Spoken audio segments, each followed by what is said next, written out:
Hi everybody, happy summer. It's been 2 years since we've been on the road, and you guys haven't heard from us as much lately. We know that you guys have some questions, and so we wanted to take this opportunity to check in with you guys.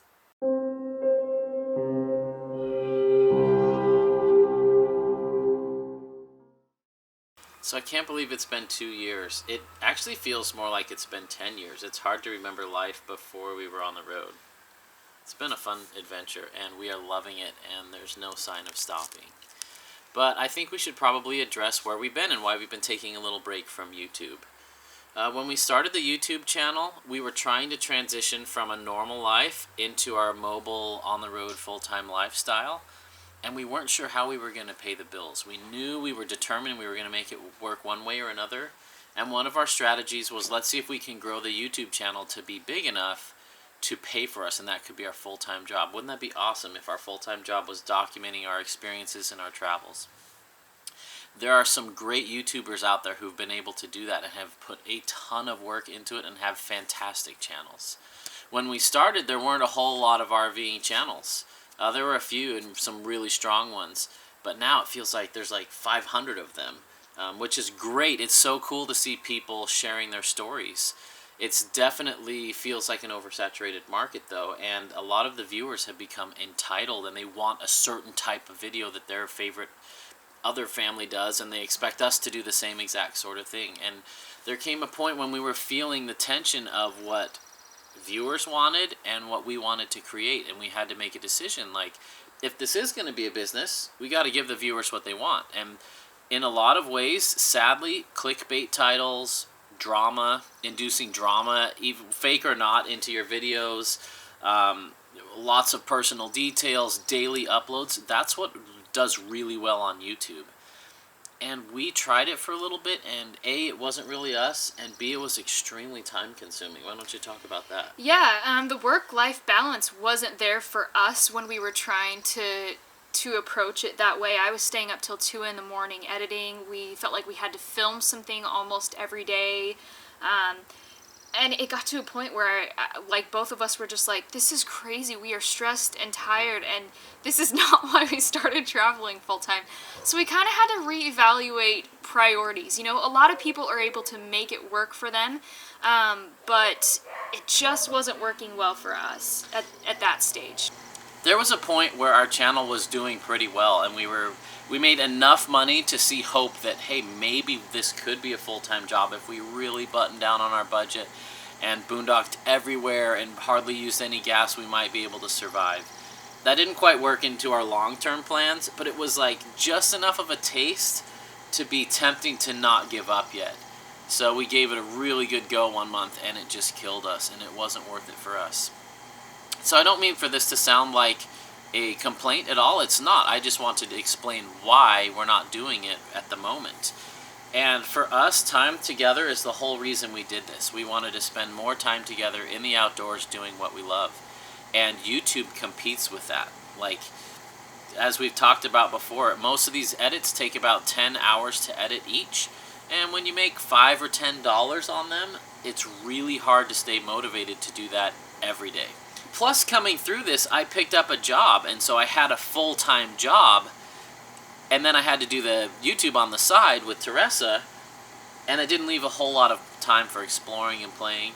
And there's that pressure to find something new and film something to give viewers something engaging, and we found ourselves feeling a little bit like doing things just for the video instead of doing things we would actually do. Or when we finally had free time, like, we had to film it, and we didn't really feel like we had a lot of time to relax without a camera in front of us. Yeah, and so while it was an exciting time and we love watching those videos back, we reached a point where we realized we need to make sure to restore our balance and our time together. Our relationship's far more important than any business. It's far more important than however many subscribers we have. And so we dialed it back and we focused on what was important for us. And I know it makes a lot of you guys sad, but those of you that have been following for a while will understand, and you know we care about each other, and that's our top priority, and it should be. But we've seen a lot of friends get sucked into the social media aspect to the point where it's their life, and their life is not indistinguishable from it. But we want to give a huge shout out to all those people busting their humps, sweating, working hard on their social media. It is a business. It is a full-time business. And I hope you guys appreciate what they do. Yeah. So a couple other reasons we've taken a break is I've been working really long hours lately. Starting about 6 months ago when the videos started tapering off, I've been putting in 60-hour weeks at my old job at the bank and my first mobile job, and it was extremely stressful. And it hardly left time to do what we love, hiking and mountain biking and exploring. So I got through that, and then at the end of that, I decided to apply for a different job at a different company. I'm at a new company now, also remote work, able to still travel and keep doing this lifestyle, and the work-life balance is way better, and it's a great environment, and I'm loving it. But a lot of people forget I work 40 hours a week. And in that process, Tess started her own business as well. Yeah, so what we found is the more we started traveling, the more we started mountain biking. And so that's become our main activity and thing that we love to do. And so, I thought it makes sense to film what we do, what we want to spend our time doing. So I created this YouTube channel about women's mountain biking, and Steve's a part of it as well. So one thing that was really nice about me having my channel, Dusty Betty, is, like we said, the scope didn't have to include a lot of our personal life. It still leaves a lot of time off the camera.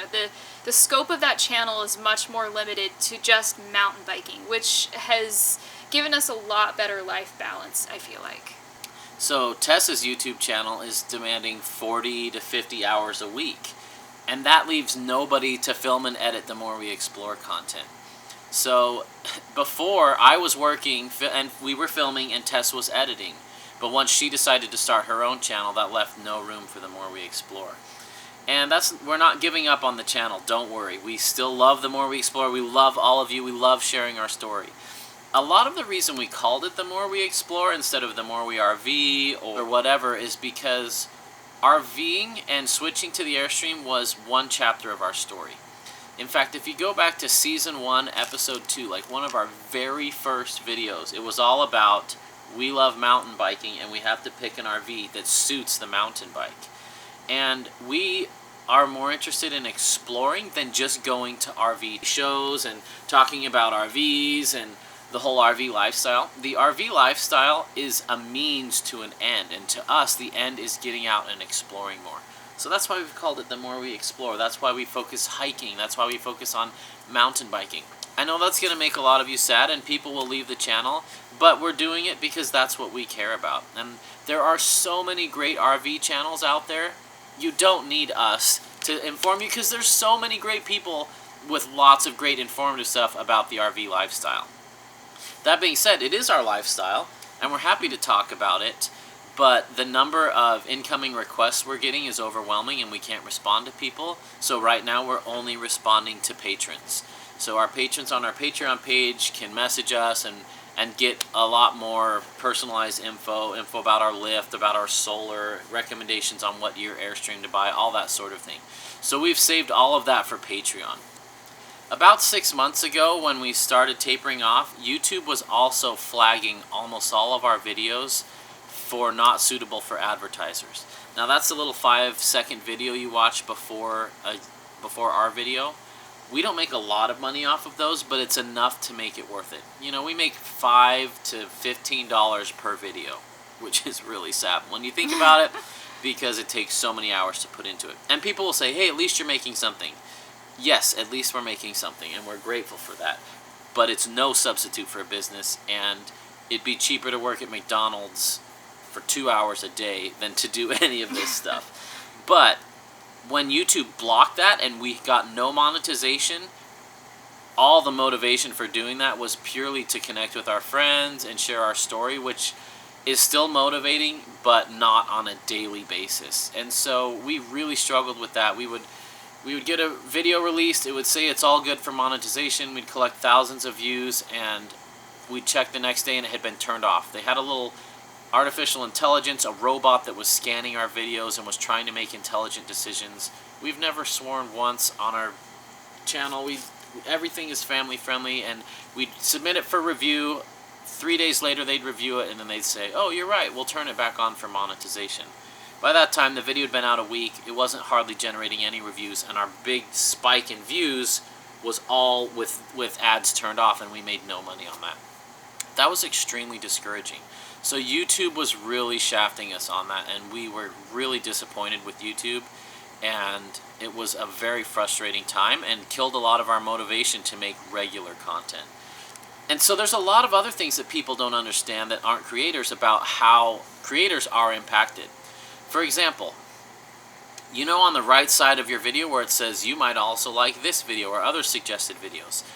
YouTube is always calculating ways to make those pop up. They base it on number of subscribers. That's why YouTubers are always saying, please subscribe, because the more subscribers you have, the more YouTube recommends you as a video to others. So if you really like a channel and you think others should know about it, subscribe to it.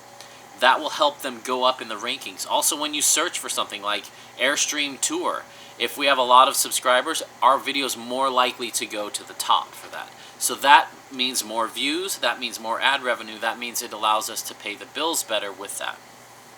Another thing that people don't realize that helps are the thumbs up and the thumbs down. A lot of people think that's just like a voting thing and that's cute for the, the creator to learn if people liked it or not. It is part of the algorithm. The more thumbs up a video has, the more likely YouTube is to recommend it to other people, to put it on the side of your screen, and to generate more views. So when people say like this video, it's not because they're shallow people that need to feel validated by those likes. It's because monetarily it helps their channel. There's also another thing you can do on your favorite channels. Down below, there's a little bell. It's an alarm clock. If you click that, you will be notified when people post a new video from that channel. So if you love Macrame with Me or whatever, I invented that. If you love that channel, just hit that little bell and you'll get a notification every time they post something new. All of those things combined with number of views, what keywords are in it, and now even the robots are analyzing your voice looking for certain phrases and patterns. All of that affects how successful a YouTube channel is. So when someone thumbs down a video because they don't like the hat I'm wearing, or they thumbs it down because they didn't like my opinion on Airstream tire size, fine, no big deal, but realize you're hurting those creators' ability to promote their channel. And maybe some of you want to do that, and that's okay, that's your prerogative, but know what you're doing when you thumbs up and thumbs things down. So thumbs up really help the creators, thumbs down make them less likely to be shown. And what it's really saying is, A, the title wasn't matching the content, that's a reason to thumbs one down, and B, this is not, I wouldn't recommend this to other people.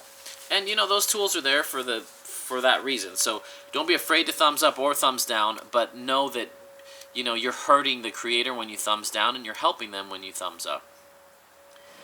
Another really frustrating thing that has changed in the YouTube community over the last couple years is the way that people interact with us now.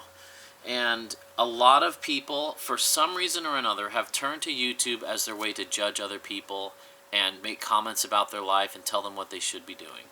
When you go to Thanksgiving and Aunt Ethel's there and she disapproves of everything you do in life and tells you how you should be doing this and you should be doing that and I can't believe you this and your job isn't good enough and you kind of get worn out from that, eventually you stop going to Thanksgiving dinner. Or at least you'll stop inviting Aunt Ethel. And that's what YouTube has turned into, sadly.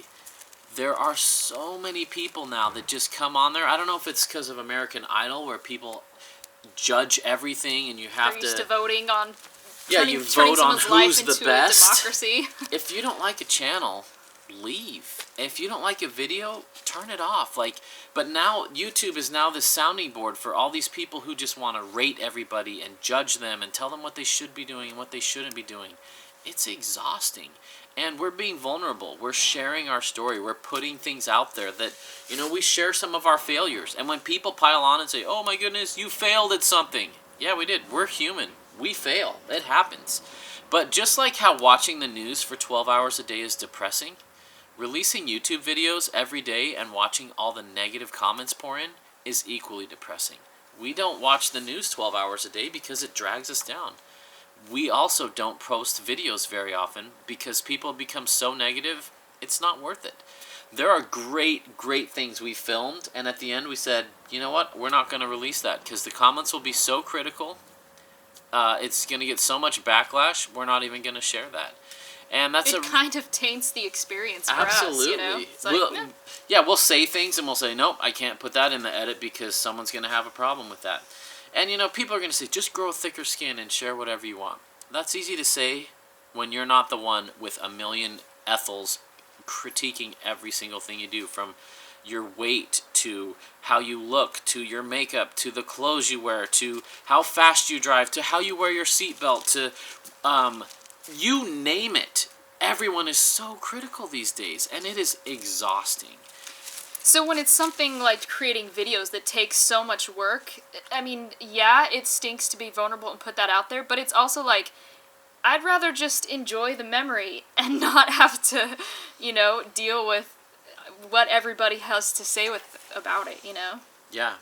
And I hate to stereotype, but most of the negative, judgy comments we're getting are from the older generation crowd, and you guys know better. You really do. And I know you're going to be offended and thumbs down this because I said that, but it's true. We have plenty of rude young people who watch too. I think some people go on YouTube just to put other people down. And I'm not talking the little 14-year-old who's testing the waters with how people respond. I'm talking people that would never say anything rude to you in the store, going online and telling you how ugly you are, or I can't believe you did X, you're such an idiot, you messed something up. And it just blows me away that people will do that online, and it's so oppressing after a while that it's like, okay, so YouTube blocks our ads, so we're not making any money on it. 80% of the comments are critical, and you should have this, you should have that, I can't believe you didn't this. And then we're also balancing that with 2 full-time jobs.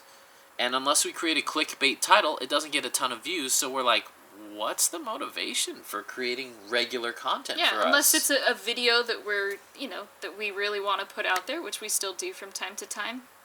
There's not a lot of motivation to invent videos to publish, basically. We also have an incredible core group of the most fantastic, supportive, loving, incredible people, and you guys are actually the reason we still do these. Yeah, even though we can't commit to, you know, how often we'll be able to post or whatever, we still want to have the More We Explore because it's the appropriate place to capture some of the things that we still do. And a lot of you guys have been there for a long time supporting us, and we love you. We'll Thank still you be there, so yeah. much. So for us, the channel has become a great way to share what we're passionate about, our hikes, our mountain bike rides, but we don't have the time to film regular episodes like we used to right now. That may change. We would love to. Like, if I were independently wealthy, I would fire this up and do daily videos of our exploring, and I would just love that. But from a business standpoint, it makes almost no sense.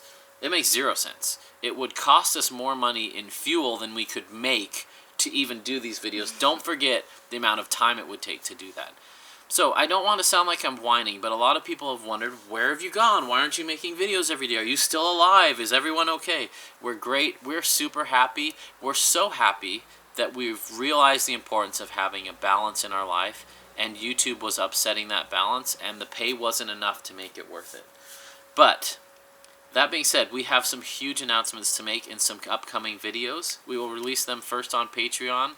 Big changes in lifestyle, in our vehicle, and other things that I won't tell you about now. There's your clickbait cliffhanger that people love or hate. In the meantime, if you are one of those people who's been with us for a long time and you really are interested in what we're doing, we still love interacting with you. So make sure that you find us on Instagram, where we do still post regularly. That's at The More We Explore. And if you want to follow my personal stuff on Instagram, that is Dusty Betty MTB.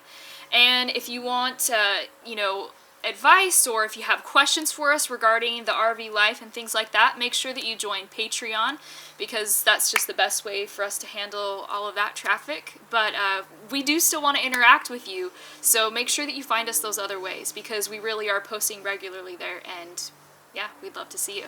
Absolutely. We love hearing from our friends, and I hope the tone of this wasn't overly negative, but running a YouTube channel can often be negative and disheartening. And we wanted to be vulnerable and share that with you. This wasn't meant to be a complain fest, but to give people a glimpse into what it's like. It's real easy for me to watch football from my armchair and tell the quarterback how he should have thrown it, but I'm not there.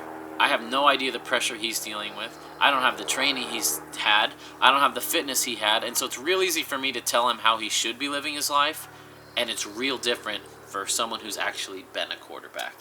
And we've noticed that these negative comments and the critical stuff is never from people that have channels themselves. It's always from people who are sitting on the sidelines directing other people how to live their lives. So maybe if we could do one thing to make the world a better place. Before you post a critical comment to someone's channel, think about it.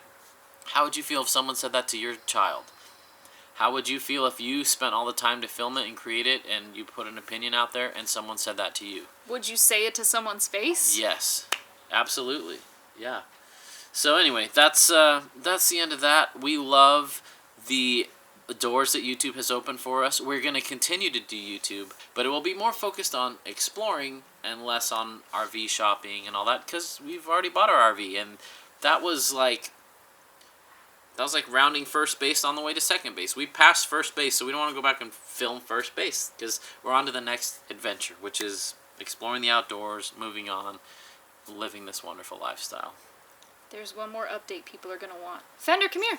Come here. Fender's alive. People think Come he's here. dead because they haven't seen him. Come here, buddy. It's funny how people assume that. Is Fender still Come alive? here. I haven't seen him in a Come while. here. I know we've had a lot of requests to say, well, why doesn't Fender make some videos? But Fender, do you want to make videos? He's not really into YouTube. Yeah, he really likes playing with his rope. He loves peanut butter. He loves mountain biking. Yeah. But he loves camping. We can't get him interested in editing videos. We've tried. We've tried to teach him to edit videos. That would solve all our problems. I know. But he's not a very good editor, and his work ethic not a good pretty team low. player. But we do feature him on Instagram as well. So if you want to see regular updates of Fender, that's also a good place to go. Sorry for the lengthy video. I know some of you will be interested. Some of you won't care. We'll probably turn comments off on this video because it doesn't really matter, and it's just going to attract a whole lot of negative comments. If you don't like it, click away and go watch something else. And if you do like it, thanks. We have some big announcements coming this week. We will release the videos in the next coming days.